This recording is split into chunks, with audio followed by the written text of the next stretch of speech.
El impacto de la bota de cuero italiano contra su costado fue tan seco y brutal que Lucía sintió cómo el aire abandonaba sus pulmones, dejándola indefensa sobre el pavimento ardiente. No era solo el dolor físico lo que la asfixiaba, sino el peso de la traición que caía sobre ella como una losa de mármol. Allí, frente a la imponente catedral de San Marcos, bajo un sol de agosto que derretía las esperanzas, Lucía se encontraba de rodillas, con el vientre abultado de 7 meses de embarazo rozando la suciedad de la calle.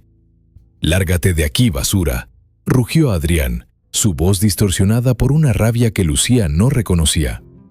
Él lucía impecable, su smoking hecho a medida, de un negro tan profundo que parecía absorber la luz, contrastaba violentamente con el vestido de algodón desgastado y manchado de Lucía.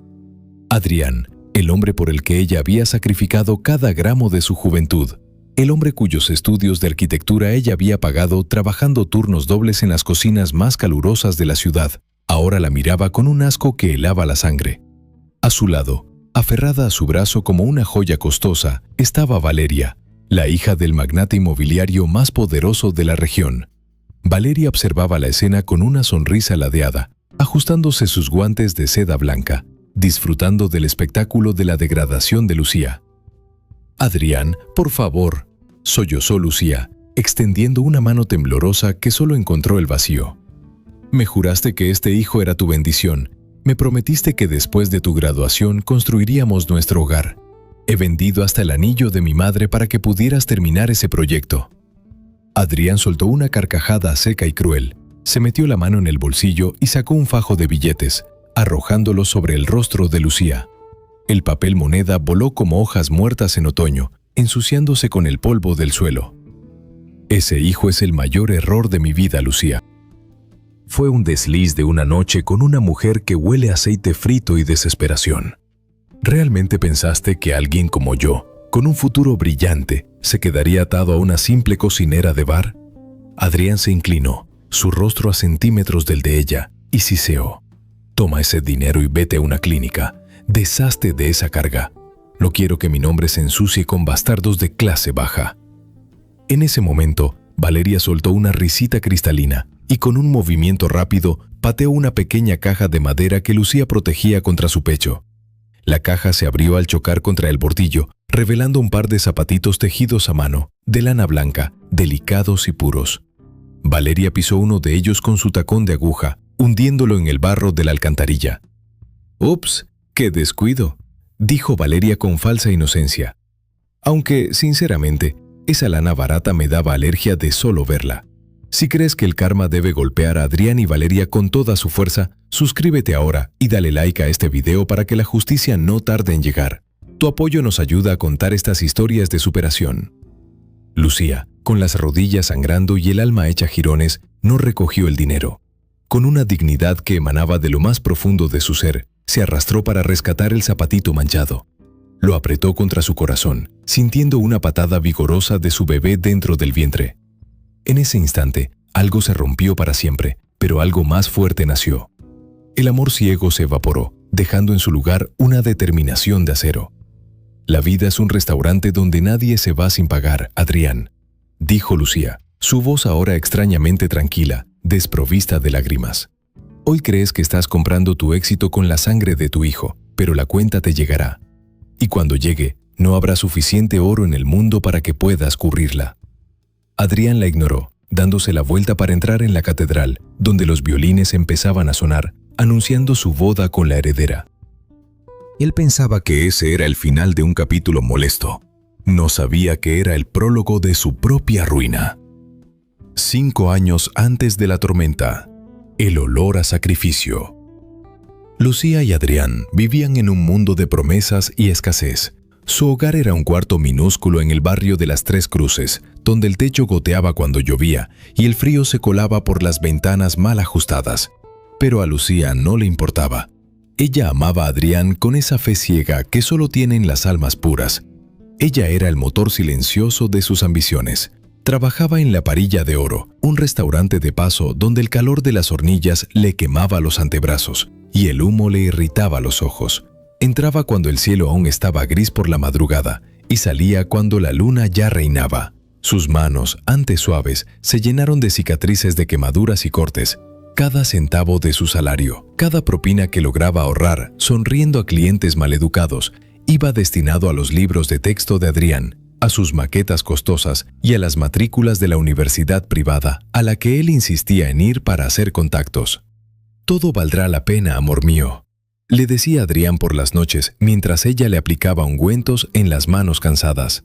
«Cuando sea el arquitecto más famoso de este país, te construiré una mansión con paredes de cristal, para que el sol nunca deje de iluminarte. No volverás a entrar en una cocina a menos que sea para elegir el menú de nuestra cena de gala». Y Lucía le creía. Le creía porque él tenía esa facilidad de palabra, ese carisma que oculta la ambición desmedida tras la máscara del romanticismo. Ella no veía que mientras ella ahorraba en comida para que él tuviera camisas de marca, él empezaba a mirarla no con gratitud, sino con una creciente vergüenza. El cambio en Adrián fue como un veneno de acción lenta. Comenzó cuando ganó un concurso nacional de diseño. De repente, el pequeño cuarto de las Tres Cruces le quedaba pequeño.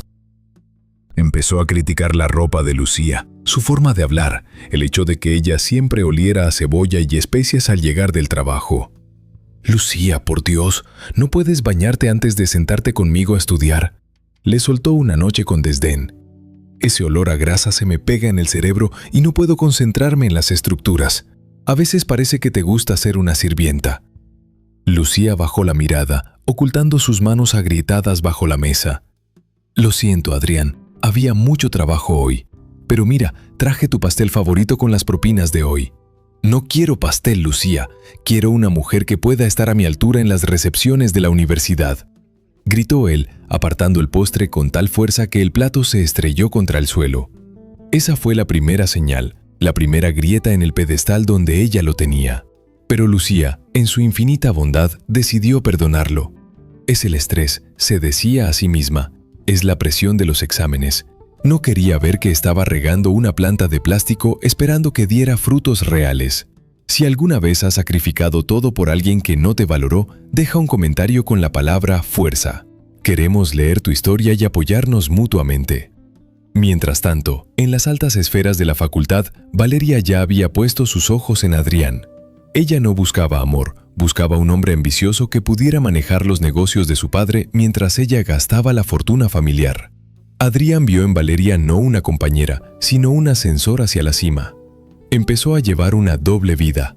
En el día, era el prometido de la rica heredera en los clubes de golf.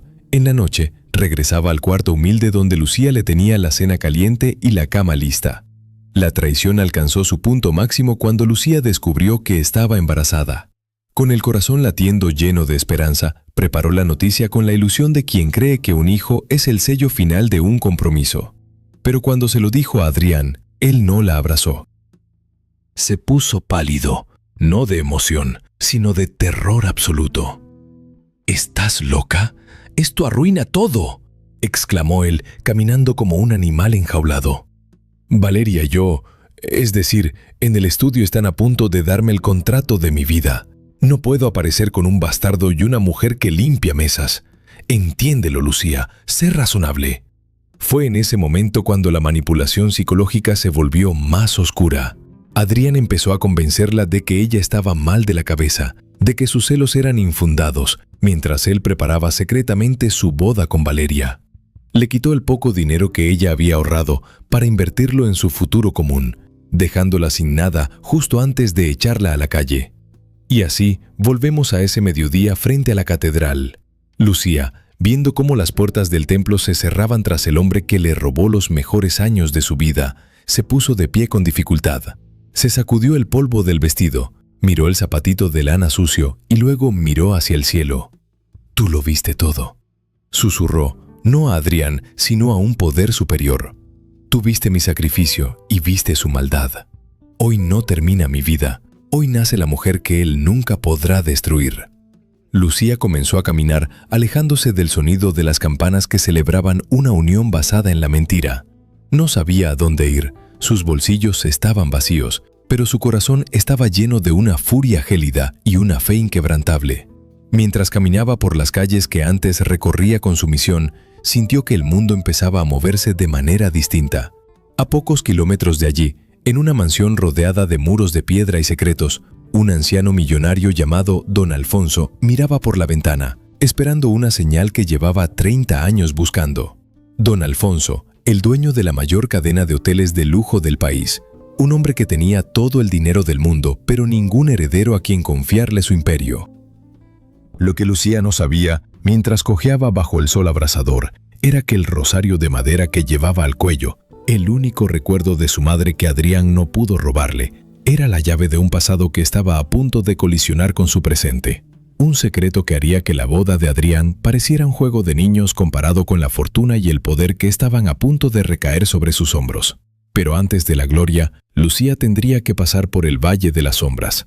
Tendría que dormir en estaciones de autobús, tendría que pedir pan sobrante y tendría que dar a luz en la soledad más absoluta de un hospital público.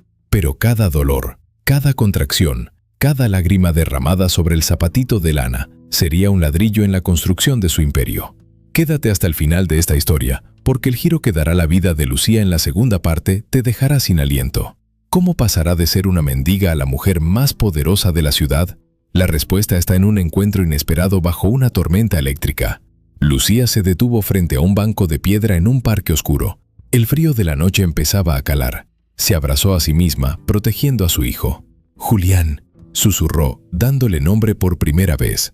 «Te llamarás Julián, y te prometo que el mundo entero se pondrá de rodillas ante ti, mientras tu padre nos mira desde el barro de donde nunca debió salir». La primera parte de esta lección ha terminado, pero el destino apenas está barajando las cartas. El karma es un plato que se sirve frío, y Lucía está a punto de aprender a cocinarlo a la perfección. La noche cayó sobre la ciudad como un manto de plomo, ocultando las lágrimas de los olvidados y el brillo falso de los poderosos. Lucía caminaba con pasos errantes, sintiendo que cada centímetro de su cuerpo pesaba una tonelada. El hambre no era ya un rugido en su estómago, sino un vacío sordo que le nublaba la vista. Se detuvo frente a la vitrina de una panadería elegante. El aroma del pan recién horneado y la vainilla se filtraba por las rendijas, torturándola. Al otro lado del cristal, una pareja joven reía mientras compartían un pastel. Lucía recordó que, hace apenas un año, ella se privaba de almorzar para comprarle a Adrián los pinceles finos que él decía necesitar para sus planos. Ahora, él brindaba con champán en un salón de cristal, y ella no tenía ni una moneda para un trozo de pan duro. «No mires ahí, pequeño», susurró Lucía a su vientre, sintiendo un movimiento débil de Julián. «Dios no cierra una puerta sin abrir una ventana, aunque ahora solo veamos muros». El frío de la madrugada comenzó a morderle la piel. Lucía buscó refugio en los soportales de una antigua biblioteca, pero un guardia de seguridad la echó con un gesto de desprecio, como si su presencia manchara el prestigio del edificio. Terminó refugiada en una estación de autobuses abandonada, compartiendo un banco de madera con el viento helado. No pudo dormir. El miedo de que alguien le robara su pequeña bolsa, donde guardaba el zapatito de lana y el rosario de su madre, la mantenía en un estado de alerta doloroso. Si alguna vez has sentido que el mundo entero te daba la espalda cuando más ayuda necesitabas, suscríbete y activa la campana. Historias como la de Lucía nos recuerdan que la verdadera riqueza está en el alma, no en la cuenta bancaria. Dale like si crees que ella saldrá adelante. Los días siguientes fueron una prueba de fuego. Lucía descubrió que la ciudad es un desierto de cemento para los pobres.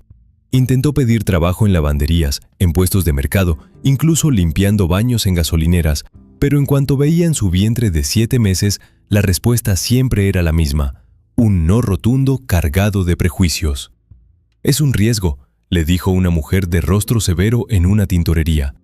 «En cualquier momento rompes fuente y me dejas el trabajo a medias. Aquí buscamos eficiencia, no problemas». Lucía salió de allí con la cabeza baja. ¿Desde cuándo la vida se había convertido en un problema? Mientras tanto, los periódicos locales mostraban en sus portadas sociales la boda del siglo. Adrián y Valeria aparecían sonrientes, cortando un pastel de 5 pisos. Adrián vestía un traje que costaba más de lo que Lucía ganaría en 10 años de trabajo duro. El odio no era lo que sentía Lucía al ver esa foto en un periódico tirado en la calle. Era una profunda decepción por el hombre que ella misma había ayudado a crear. Ella había pulido un diamante que resultó ser un pedazo de carbón pintado. El milagro en medio de la tormenta. 2 meses después, en una noche de tormenta eléctrica que parecía querer partir el cielo en dos, el destino decidió que era hora de jugar su carta. Lucía, con 9 meses de embarazo y viviendo en un albergue temporal para mujeres, sintió la primera contracción como un rayo cruzando su espalda. Estaba sola. El albergue estaba saturado y el ruido de la lluvia ahogaba sus gemidos de dolor. Con una fuerza sobrehumana, se puso de pie. Sabía que no podía quedarse allí. Caminó bajo la lluvia torrencial, buscando el hospital público que quedaba a varios kilómetros. El agua le empapaba el cabello y el vestido. El frío le calaba los huesos, pero el calor que emanaba de su deseo de proteger a Julián la mantenía consciente. En una esquina oscura, cerca de las mansiones del barrio alto, Lucía cayó de rodillas. El dolor era insoportable. Las luces de una imponente mansión de piedra gris brillaban a lo lejos. Era la casa de don Alfonso, un hombre cuya reputación de ser un ogro solitario era conocida por todos. Se decía que don Alfonso odiaba a la gente desde que su única hija desapareció hacía 30 años. Lucía, arrastrándose sobre el barro, llegó hasta el imponente portón de hierro de esa mansión. Golpeó con las pocas fuerzas que le quedaban. «¡Ayuda! ¡Por favor! ¡Mi hijo!», gritó antes de que la oscuridad la reclamara. Don Alfonso estaba en su biblioteca, sirviéndose una copa de coñac mientras escuchaba el trueno. Sus ojos, cansados por los años y el arrepentimiento, se fijaron en las cámaras de seguridad. Vio un bulto en el suelo, frente a su puerta. Su primera reacción fue ignorarlo, pensando que era algún vagabundo buscando dinero. Pero algo en la forma en que esa mujer protegía su vientre, incluso estando inconsciente, le recordó una imagen de su pasado que creía haber enterrado. «Matilde, abre el portón», ordenó Alfonso por el intercomunicador a su ama de llaves. «Hay alguien afuera». Matilde, una mujer de corazón tierno que había servido a Alfonso por décadas, corrió bajo la lluvia. Cuando vio a Lucía, soltó un grito de horror. «Señor, es una niña. Está de parto y está congelada». Entre Alfonso y Matilde llevaron a Lucía al interior de la casa. La depositaron en un sofá de terciopelo frente a la chimenea. Mientras Matilde corría por mantas calientes y llamaba al médico privado del señor, Alfonso se quedó observando a la joven. Lucía estaba pálida, sus labios tenían un tinte azulado, pero en su cuello brillaba algo que detuvo el corazón del anciano. Era un rosario de madera de olivo, con una cruz que tenía una pequeña muesca en el brazo izquierdo. Alfonso sintió que el mundo giraba. Con manos temblorosas se acercó y tocó la madera desgastada. Sus dedos reconocieron cada veta, cada imperfección. «No puede ser», susurró, con lágrimas asomando en sus ojos que no habían llorado en 3 décadas. «Este rosario, yo mismo lo tallé para mi Isabel antes de que se marchara. ¿Crees en las coincidencias o piensas que esto es el destino preparando la justicia divina? Déjanos un comentario con la palabra destino si quieres ver la cara de Adrián cuando descubra quién es realmente Lucía. Tu opinión es muy importante para nosotros». Lucía despertó por un momento, impulsada por una nueva contracción. Vio el rostro severo pero ahora conmovido de Alfonso.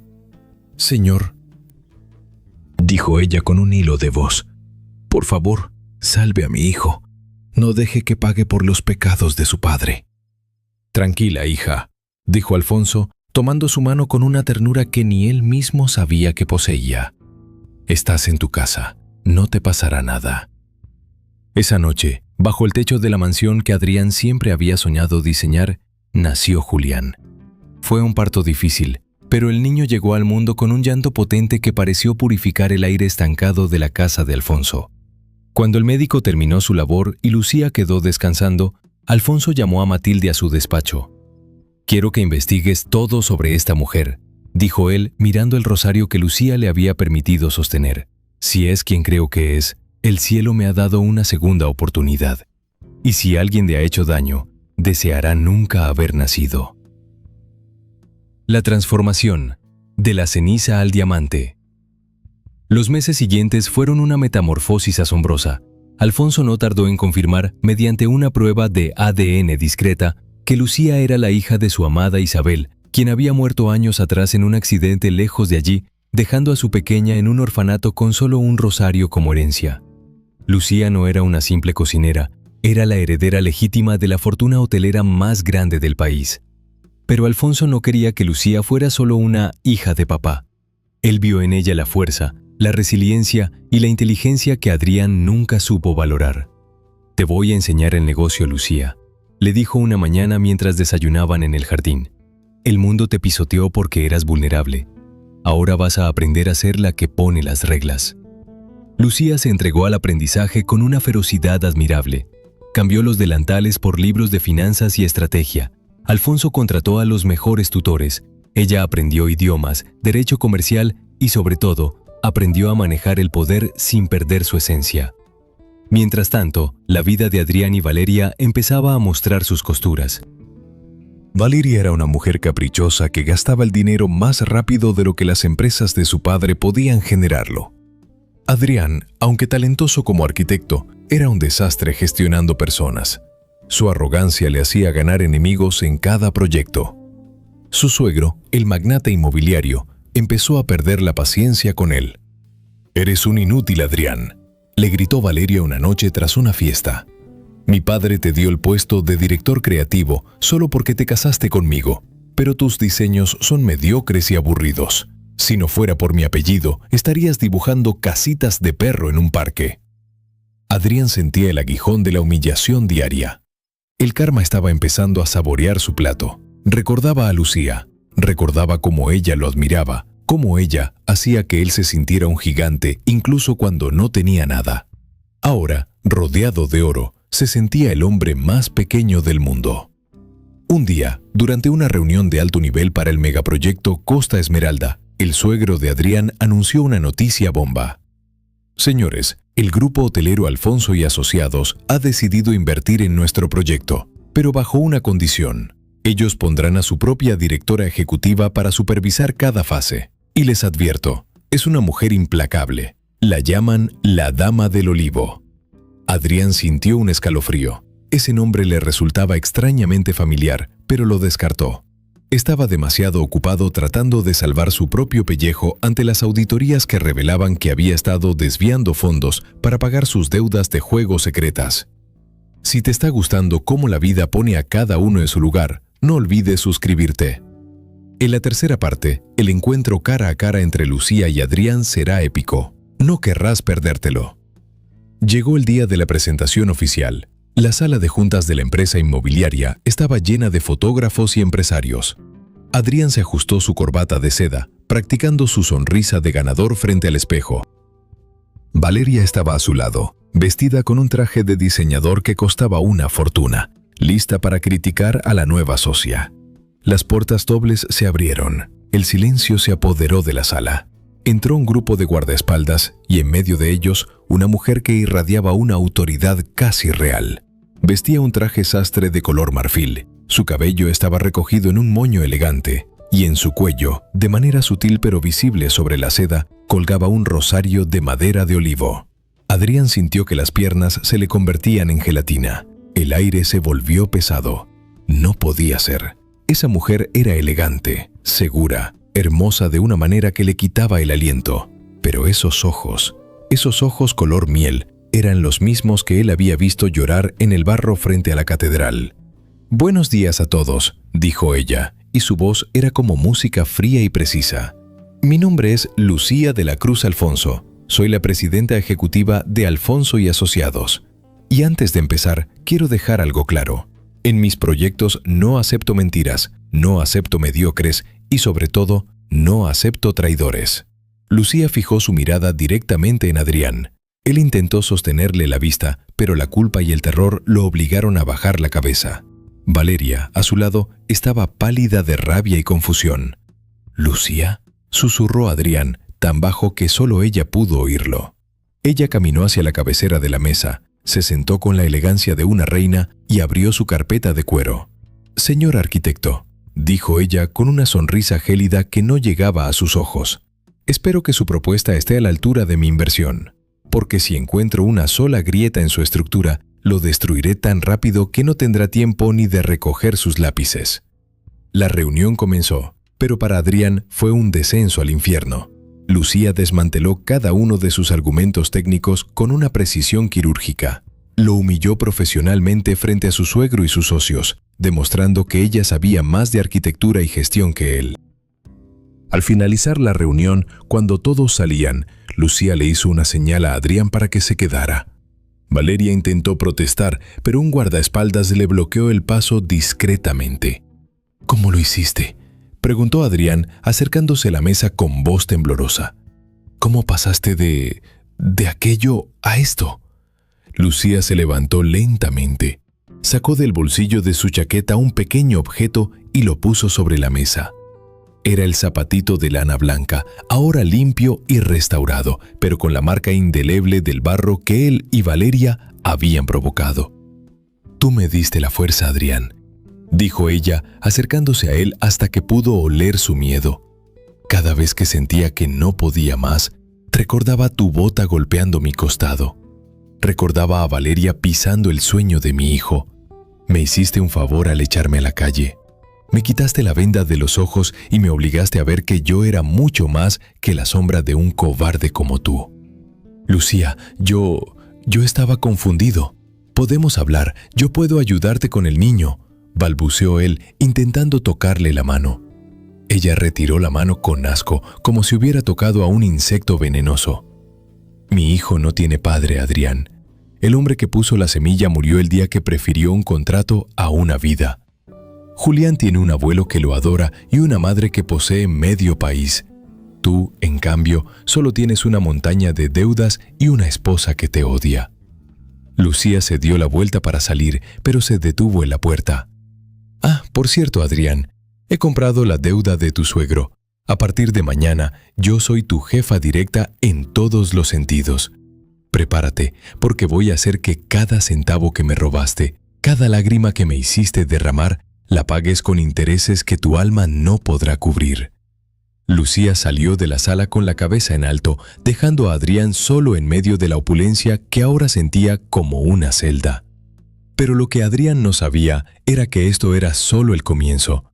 Lucía no buscaba solo humillarlo, buscaba justicia total. Y en la tercera parte descubriremos el secreto que Lucía ha estado guardando sobre la verdadera paternidad de Valeria y cómo eso destruirá el imperio de Adrián para siempre. El sol se ponía tras los ventanales del rascacielos. Lucía miró hacia el horizonte, donde la Catedral de San Marcos se veía pequeña a lo lejos. «La cuenta ha llegado, Adrián», susurró. «Y espero que tengas hambre, porque el plato principal es la verdad». El silencio en la sala de juntas era tan denso que podía cortarse con un cuchillo. Adrián permanecía inmóvil, con la mirada fija en el zapatito de lana blanca que Lucía había dejado sobre la mesa de caoba. Ese pequeño objeto, humilde y deslastado, gritaba más fuerte que cualquier amenaza legal. Valeria, que había logrado entrar a la fuerza tras burlar a la seguridad, se quedó petrificada al ver a la mujer que ocupaba la cabecera de la mesa. «¿Tú?», chilló Valeria, su voz perdiendo toda su elegancia y transformándose en un graznido de furia. «¿La cocinera de mala muerte? Esto es una broma. Papá, tienes que echar a esta impostora ahora mismo». Don Alfonso, que permanecía en las sombras al fondo de la sala, dio un paso adelante. Su sola presencia hizo que Valeria retrocediera. El anciano no miró a la heredera caprichosa. Sus ojos estaban fijos en Adrián, con una mezcla de lástima y repugnancia. «Esta impostora, como tú la llamas, es mi nieta», dijo don Alfonso con una voz que retumbó como el trueno. «Y es la dueña del 51% de las acciones de este proyecto. Lo que significa, Valeria, que en este edificio ella es la ley. Y tú, Adrián, tú eres simplemente un empleado que ha estado robando a su propia empresa». Adrián sintió que el suelo desaparecía bajo sus pies. Intentó hablar, pero su garganta estaba seca, como si estuviera llena de la arena de las obras que tanto despreciaba. Lucía se levantó, recogió el zapatito de lana y lo guardó en su carpeta con una calma gélida. «La reunión ha terminado por hoy», sentenció Lucía, mirando a los demás socios que observaban la escena con asombro. «Pero para el arquitecto Adrián de la Cruz, el trabajo apenas comienza. Adrián, te espero mañana a las 5 de la mañana en el terreno de construcción del sector sur. No en la oficina de diseño, sino en la zona de cimentación. Si crees que Lucía tiene razón al hacer que Adrián sienta en su propia piel lo que es el trabajo duro, suscríbete y deja un comentario con la palabra karma. Queremos saber si crees que él aguantará ni siquiera un día. Dale like para que la justicia siga su curso. El descenso al barro, donde todo empezó. A la mañana siguiente, antes de que el sol asomara por el horizonte, Lucía llegó a la zona de construcción en su camioneta blindada. Vestía pantalones de trabajo resistentes, botas de cuero y un casco blanco. Al bajar, vio a Adrián. Él vestía un traje de lino gris, claramente fuera de lugar entre las excavadoras y el lodo. «Llegas tarde», dijo Lucía, consultando su reloj de alta gama. «Y vienes vestido para una fiesta. Aquí se viene a construir, no a posar». «Lucía, esto es una humillación», protestó Adrián, tratando de mantener un resto de dignidad mientras sus zapatos italianos se hundían en el barro. «Soy un arquitecto premiado, no un peón. Mi contrato dice que soy el director creativo. Tu contrato dice lo que yo quiera que diga, porque ahora yo soy la dueña de tus deudas», respondió Lucía, entregándole una pala. «Durante los próximos 3 meses, trabajarás en la base de este edificio. Quiero que sientas el peso de cada ladrillo. Quiero que el sudor te ciegue los ojos como me cegaba a mí en la cocina mientras tú estudiabas en salas con aire acondicionado. Solo así entenderás que una estructura sin una base sólida de honestidad siempre se derrumba». Adrián miró la pala con horror. Recordó las manos de Lucía, siempre agrietadas, siempre oliendo a desinfectante y esfuerzo. Recordó cómo él se burlaba de ella por parecer una empleada doméstica. Ahora, el destino le devolvía el espejo. Mientras tanto, en la mansión de don Alfonso, el pequeño Julián jugaba en el jardín. Don Alfonso lo observaba desde el porche, sintiendo que su corazón, antes de piedra, se derretía con cada risa del niño. Julián tenía la inteligencia de su madre y, lamentablemente, algunos rasgos físicos de Adrián, pero su alma era pura. «Matilde», llamó Alfonso a su ama de llaves. «Asegúrate de que los abogados tengan todo listo. Quiero que la auditoría sobre los negocios del padre de Valeria sea implacable. No solo vamos a recuperar el dinero que Adrián desvió, vamos a limpiar esta ciudad de parásitos. La red de mentiras se desmorona». Valeria, desesperada por recuperar el control, decidió jugar su última carta. Sabía que Lucía tenía un punto débil: su hijo. Una tarde, mientras Lucía estaba en una inspección de obra, Valeria se presentó en la mansión de Alfonso. Usó sus viejos contactos para engañar a la seguridad, fingiendo que traía documentos urgentes del proyecto. Encontró a Julián jugando cerca de la fuente. La maldad en los ojos de Valeria era evidente. Se acercó al niño con una sonrisa falsa. «Hola, pequeño. ¿Sabes quién soy? Soy la esposa de tu papá». Julián, criado en el amor y la verdad, la miró con curiosidad. «Mi mamá dice que mi papá es una estrella que se perdió. Tú no pareces una estrella, pareces una señora enfadada». Valeria apretó los dientes, su máscara de amabilidad rompiéndose. «Tu mamá es una mentirosa, niño.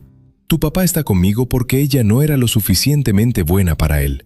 Y pronto te quedarás solo otra vez, porque vamos a quitarles todo». En ese momento, la voz de Lucía resonó como un látigo desde la entrada del jardín. Había regresado antes de lo esperado. «Aléjate de mi hijo, Valeria». Lucía caminó hacia ella con una furia que hizo que hasta los pájaros dejaran de cantar. Se interpuso entre la mujer y el niño, protegiendo a Julián con su propio cuerpo. «¿Te atreves a venir a mi casa a amenazar a un niño?», dijo Lucía, su voz baja y peligrosa. «Has vivido toda tu vida protegida por el dinero de tu padre, pero déjame decirte un secreto, Valeria. Tu padre ya no tiene nada. Esta mañana, el banco embargó todas sus propiedades por fraude fiscal, incluyendo tu preciosa mansión y tu colección de joyas». Valeria soltó una carcajada histérica. «¡Mientes! ¡Mi padre es intocable!». «Nadie es intocable ante la verdad», respondió Lucía, sacando su teléfono y mostrándole las noticias de última hora. «Tu padre está siendo interrogado en este momento. Y tu querido Adrián, bueno, Adrián está ahora mismo firmando su confesión para evitar ir a la cárcel, entregando todas las pruebas de cómo tú y tu padre lo obligaron a lavar dinero a través de sus proyectos». Valeria sintió que el mundo se volvía blanco. La realidad la golpeó con la fuerza de un huracán. En un ataque de locura, intentó abalanzarse sobre Lucía, pero los guardaespaldas de Alfonso la detuvieron antes de que pudiera tocarla. «Llévatela», ordenó Lucía sin un ápice de compasión. «Y asegúrate de que sepa que el zapatito de lana que ella pisó hoy es el que la ha sacado de su pedestal». ¿Te gusta ver cómo los villanos caen por su propia avaricia? No olvides darle a like y compartir este video con alguien que necesite creer en la justicia. Suscríbete para ver la conclusión de esta épica historia. El juicio del alma. Días después, Adrián fue citado en la oficina de Lucía. Ya no vestía lino, sino un uniforme de obrero sucio y desgastado. Su rostro estaba quemado por el sol y sus manos estaban llenas de ampollas. Estaba roto. Había perdido su estatus, su esposa lo había abandonado en cuanto se quedó sin dinero y su suegro estaba tras las rejas. Entró en la oficina de Lucía y por primera vez no hubo arrogancia en su paso. Se sentó frente a ella, cabizbajo. «Lo perdí todo, Lucía», dijo con una voz quebrada. «No tengo casa, no tengo carrera, no tengo a nadie. Tenías razón. La cuenta llegó». Lucía lo observó. No sentía el triunfo que esperaba, solo sentía una profunda paz. «No lo perdiste todo por mi culpa, Adrián. Lo perdiste el día que decidiste que tu ambición valía más que las personas que te amaban. El dinero vuelve, pero el honor es un cristal que, una vez roto, nunca vuelve a brillar igual». «¿Qué va a pasar conmigo?», preguntó él mirando sus manos maltratadas. «No irás a la cárcel», dijo Lucía, pasándole un documento. «Tu confesión ayudó a desmantelar la red de corrupción del padre de Valeria, pero no podrás volver a ejercer como arquitecto en este país por los próximos 10 años. He creado una fundación para la reinserción de personas que han perdido su camino. Trabajarás allí, limpiando los comedores y ayudando en el mantenimiento. Ganarás el sueldo mínimo». Adrián la miró, incrédulo. «¿Me estás ofreciendo trabajo de limpiador después de todo lo que te hice? Te estoy ofreciendo lo que tú no me diste a mí, una oportunidad de redención a través del trabajo honesto», respondió Lucía. «Yo empecé en una cocina, Adrián, y mira dónde estoy. Si realmente te arrepientes, empezarás desde abajo y reconstruirás tu alma ladrillo a ladrillo. Si no, bueno, el mundo es muy grande y muy frío para alguien que no tiene nada». Adrián tomó el documento. Las lágrimas empezaron a correr por sus mejillas, limpiando un poco el polvo de la obra. Se levantó y por primera vez en su vida hizo una reverencia sincera ante la mujer que una vez despreció. Al salir de la oficina, Adrián se cruzó con don Alfonso, que llevaba a Julián de la mano. Adrián se detuvo, mirando al niño. El parecido era innegable. Por un momento, sintió el impulso de acercarse, de decir «soy tu padre», pero vio la mirada de advertencia de Alfonso y la indiferencia del niño, que solo tenía ojos para su abuelo. Adrián comprendió entonces que el castigo más grande no era la pobreza ni el trabajo manual. El castigo más grande era ser un extraño para su propio hijo. Era ver la felicidad que pudo haber sido suya y saber que él mismo la había asesinado. El regreso al origen. Esa tarde, Lucía llevó a Julián a la Catedral de San Marcos. No entraron para una boda, sino para agradecer. Se detuvieron en la misma plaza donde 5 años atrás ella había sido humillada. Lucía sacó el zapatito de lana de su bolso. «¿Ves esto, Julián?», preguntó mostrándole el objeto. «Este zapato nos recordó que no importa cuántas veces te pisen, siempre puedes volver a caminar si tu corazón es limpio». «Es bonito, mamá», dijo el niño tocando la lana suave, «pero le falta el otro par». Lucía sonrió y de su otro bolsillo sacó un par de zapatitos nuevos, de seda y oro, pero con el mismo diseño que ella había tejido años atrás. «El otro par lo estamos construyendo cada día, hijo mío, con cada buena acción, con cada verdad». Mientras se alejaban de la catedral, un hombre con uniforme gris barría la plaza. Era un hombre que una vez soñó con diseñar rascacielos y que ahora se conformaba con que la basura no ensuciara el paso de los demás. Adrián vio pasar a Lucía y al niño. No intentó llamarlos, simplemente siguió barriendo, con la cabeza baja, mientras una pequeña lágrima caía sobre el pavimento ardiente, el mismo pavimento donde una vez Lucía cayó y aprendió a volar. Pero la historia no termina aquí, porque mientras Lucía cree que ha alcanzado la paz total, un secreto del pasado de don Alfonso está a punto de salir a la luz. Un secreto que involucra a la madre de Lucía y una herencia que nadie esperaba. ¿Es Lucía la única heredera o hay alguien más en las sombras esperando para reclamar su parte? No te pierdas la parte 4, donde la verdadera batalla por el imperio de los Alfonso comenzará y Lucía descubrirá que el pasado tiene garras más largas de lo que imaginaba. La cima de la montaña es un lugar hermoso, pero también es donde el viento sopla con más fuerza y el frío es más cortante. Lucía lo estaba aprendiendo de la manera más difícil. Aunque Adrián había sido derrotado y Valeria vivía en la sombra de su propia desgracia, una nueva tormenta se gestaba en el horizonte. Una que no venía de sus enemigos conocidos, sino de las raíces mismas de su árbol genealógico. Lucía se encontraba en su despacho de la Torre Esmeralda, mirando a través del ventanal el atardecer que teñía la ciudad de un rojo sangre. Tenía todo lo que una vez soñó: seguridad para su hijo, el respeto de sus pares y el amor de un abuelo que la adoraba. Pero esa tarde, un sobre de color crema, lacrado con un sello que Lucía no reconoció, descansaba sobre su escritorio.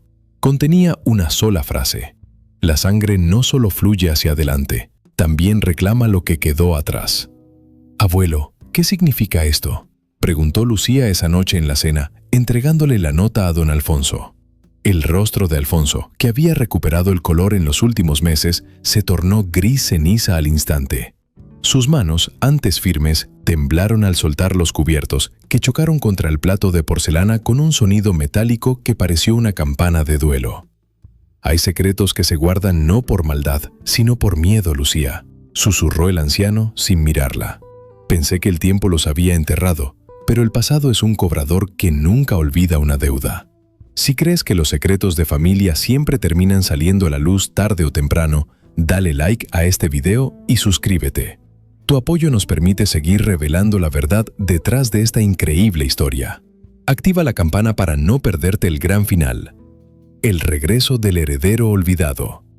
Al día siguiente, la oficina de Lucía fue invadida por un hombre que parecía la encarnación de la elegancia depredadora. Se llamaba Esteban Alfonso. Era joven, quizá un par de años mayor que Lucía, con ojos de un azul glacial y una sonrisa que no contenía ni un ápice de calidez. Vestía un traje de 3 piezas que gritaba poder y una confianza que rozaba la arrogancia. «¿Quién es usted?», preguntó Lucía levantándose de su asiento. «Tu peor pesadilla o tu hermano, según cómo decidas jugar tus cartas», respondió Esteban, sentándose sin invitación y cruzando las piernas con suficiencia. «Soy el hijo de la primera esposa de don Alfonso, la mujer que él abandonó mucho antes de que tu madre, Isabel, naciera, aquella a la que él borró de su historia oficial para construir este imperio». Lucía sintió que el aire se volvía pesado. Esteban puso sobre la mesa un fajo de documentos, actas de nacimiento, cartas manuscritas de Alfonso y, lo más impactante, una fotografía vieja donde un Alfonso joven abrazaba a una mujer de belleza melancólica que sostenía a un bebé. «Mi madre murió en la miseria mientras tú y tu abuelo jugabais a la familia feliz en esta torre de marfil», continuó Esteban, y su voz era como una hoja de afeitar cortando seda. «He pasado 10 años preparándome.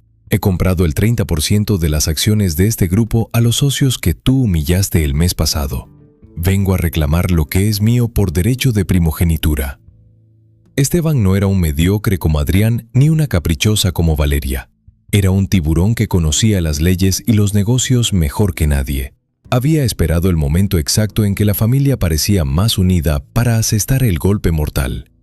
La prueba de fuego para Adrián.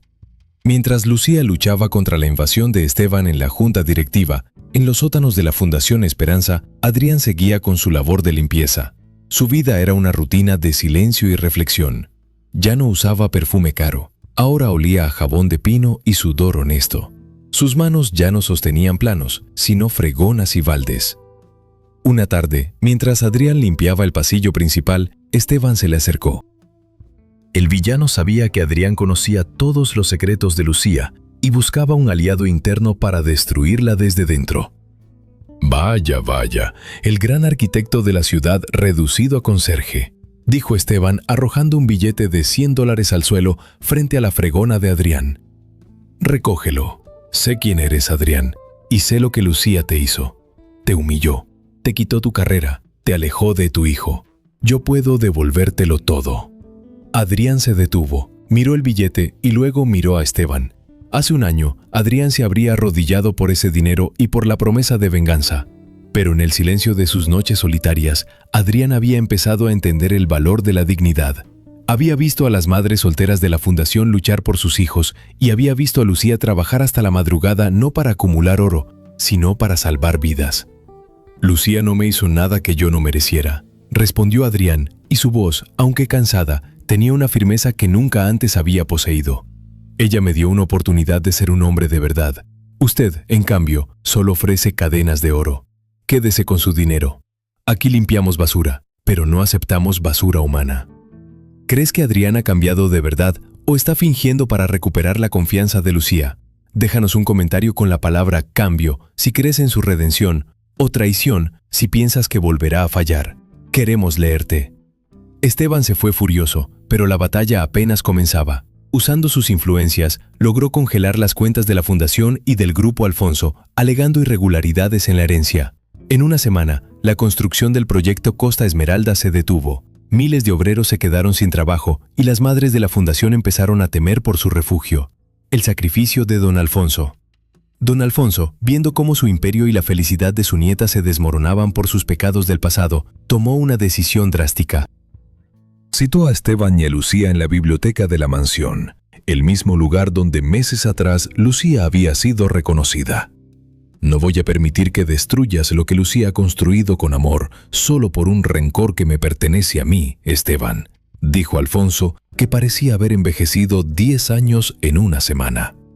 Aquí tengo mi testamento original y la confesión de mi abandono.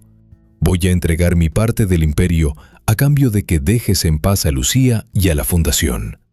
No, abuelo, no puedes hacer eso, gritó Lucía con lágrimas en los ojos. Él no quiere justicia, quiere poder. Él quiere sangre, Lucía, respondió el anciano. Y es mi sangre la que debe pagar. Pero Esteban sonrió malévolamente. Llegas tarde, viejo. No solo quiero tu parte. Quiero la torre, quiero el nombre y quiero ver a tu preciosa nieta de vuelta en la cocina de donde nunca debió salir. Mañana, la junta directiva votará mi nombramiento como presidente y tengo los votos necesarios. El giro inesperado, la alianza del silencio. Esa noche, Lucía se sintió derrotada. Estaba en la habitación de Julián, viéndolo dormir. Por un momento pensó en huir, en llevarse al niño lejos de esa guerra de linajes. Fue entonces cuando alguien llamó a la puerta trasera de la mansión. Era Adrián. Estaba empapado por la lluvia y traía una carpeta bajo el brazo. No debería estar aquí, lo sé, dijo Adrián, evitando la mirada de los guardias. Pero Esteban se acercó a mí. Me ofreció dinero y poder para testificar contra ti, para decir que me manipulaste para robar los fondos de mi suegro. Lucía lo miró con desconfianza. ¿Y por qué no lo hiciste? Es lo que siempre quisiste, ¿no? Recuperar tu vida. Adrián sacó un documento de la carpeta. Porque mi vida no vale nada si mi hijo crece viendo que su padre es un monstruo.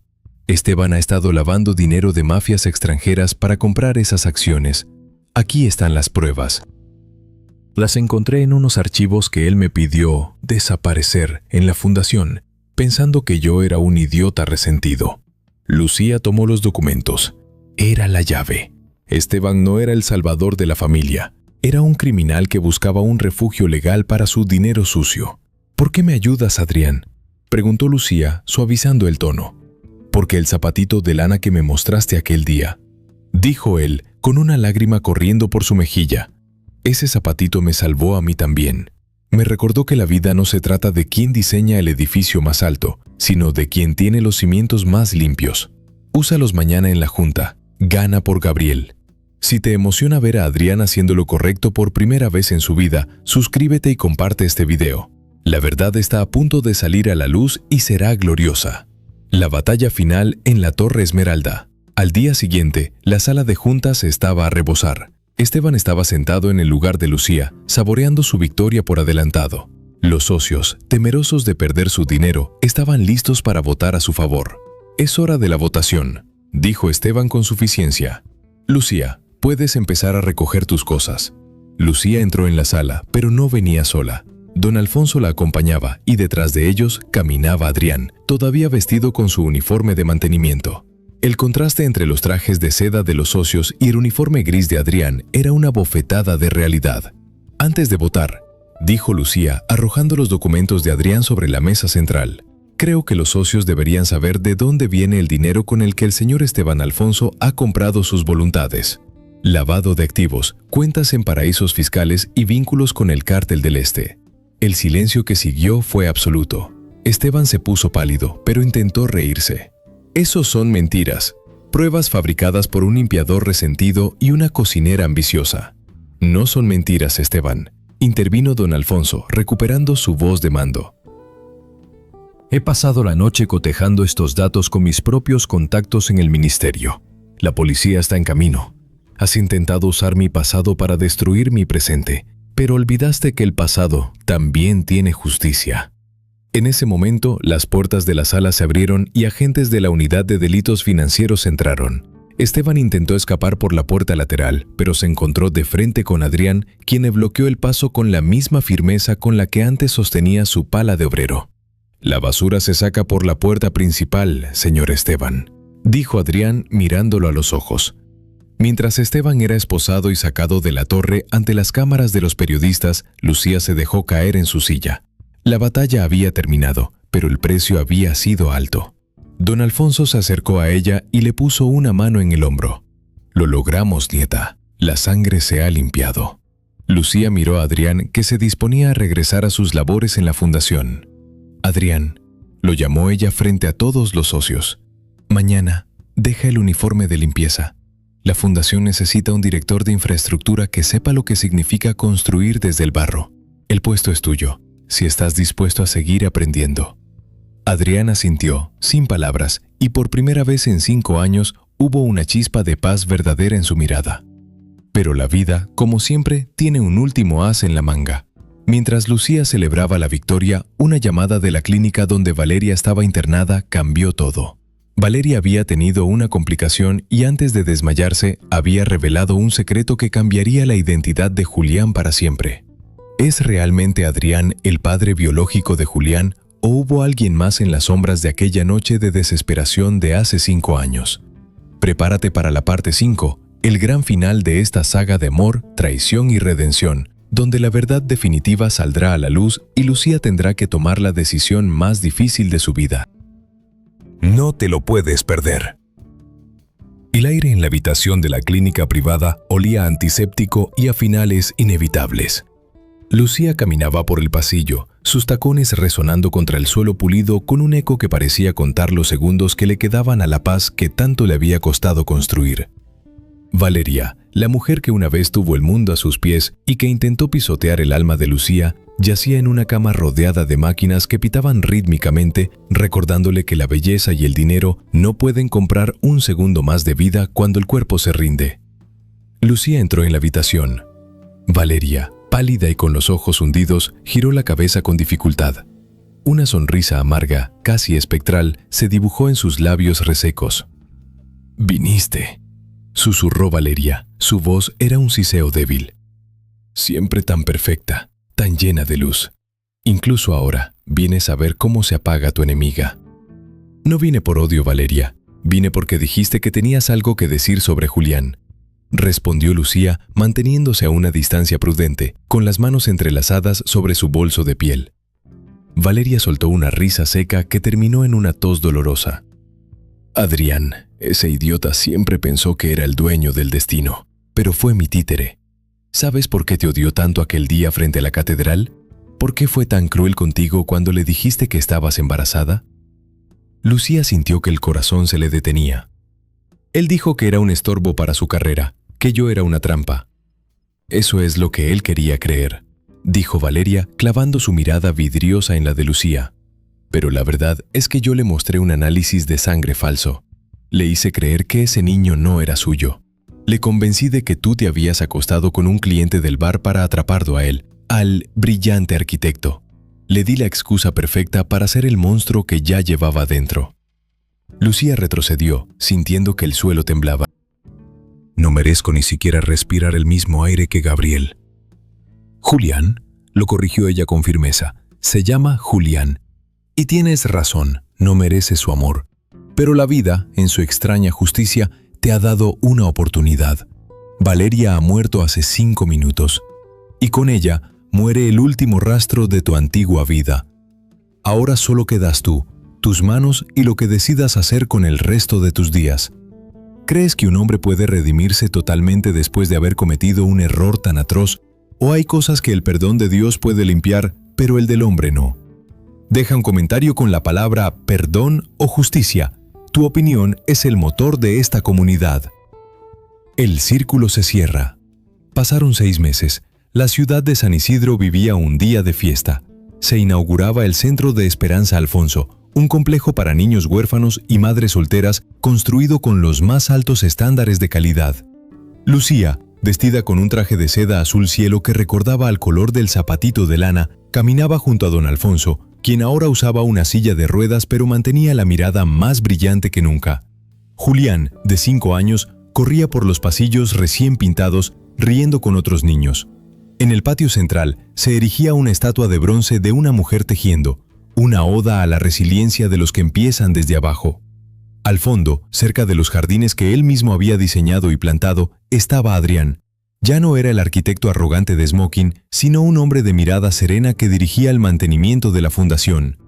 No pedía lujos, no buscaba cámaras. Su única riqueza era ver a Julián desde lejos y saber que, aunque el niño no lo llamara papá, vivía en un mundo mejor gracias al trabajo que él ahora realizaba con humildad. Lucía se acercó a él. El jardín quedó hermoso, Adrián. Has aprendido a cuidar las raíces. Las raíces son lo único que importa, Lucía, respondió él, quitándose el sombrero con respeto. Los edificios pueden caer, pero lo que crece en la tierra permanece. Gracias por dejarme estar aquí. No lo hice por ti, dijo Lucía, mirando a su hijo jugar. Lo hice por él, porque quiero que crezca sabiendo que incluso la persona que más se equivoca tiene el deber de intentar reparar el daño. Don Alfonso se acercó a ellos, tomó la mano de Lucía y con un gesto solemne le entregó el rosario de madera de olivo que ahora estaba engarzado en una base de oro y diamantes. Este rosario nos trajo de vuelta a Lucía. Fue la brújula en medio de la tormenta. Guárdalo para Julián, para que nunca olvide que la mayor fortuna no está en las minas de piedras preciosas, sino en la fe de una madre que no se rinde. El mensaje final. El restaurante de la vida. 5 años después de aquel día fatídico en la catedral, la vida había servido todos sus platos. Valeria se fue sin nada, en la soledad de una habitación blanca. Esteban Alfonso cumplía condena en una prisión federal, viendo cómo el imperio que intentó robar prosperaba bajo manos más limpias que las suyas. Adrián vivía en una pequeña casa dentro de la fundación, dedicando su vida al servicio, encontrando en el cansancio físico la paz que el dinero nunca le dio. No volvió a casarse, no volvió a mentir. Se convirtió en el protector silencioso de Julián, un tío querido que siempre tenía una historia sobre cómo la humildad es el plano más importante de cualquier construcción. Y Lucía se convirtió en la leyenda de la ciudad, no por su dinero, sino por su corazón. Cada agosto volvía a la plaza de la catedral, pero ya no para llorar. Se sentaba en el mismo banco de piedra donde cayó, sacaba un pequeño zapatito de lana blanca de su bolso y lo miraba con una sonrisa de victoria. La vida es, efectivamente, un restaurante donde nadie se va sin pagar. Mateo pidió el plato del egoísmo y pagó con su identidad. Lucía pidió el plato del sacrificio y pagó con lágrimas, pero recibió como propina la gloria y el amor eterno. Recuerda siempre, no importa cuán fuerte sea el golpe hoy, ni cuánta tierra te arrojen encima para enterrar tus sueños. Si mantienes tu fe intacta y tus manos dispuestas al trabajo honesto, esa misma tierra será el abono para tu florecimiento. Los que te humillaron hoy serán los que vean tu éxito mañana desde la sombra. Dios no olvida el sudor de los justos ni el llanto de los inocentes. Si esta historia ha tocado tu corazón y te ha devuelto la esperanza en la justicia divina, escribe amén en los comentarios. Comparte este video con alguien que esté pasando por su propio desierto. Dile que su milagro está a la vuelta de la esquina. Gracias por acompañarnos en este viaje de 5 partes. Que la paz de Lucía y la fuerza de su rosario te acompañen siempre. Dios te bendiga.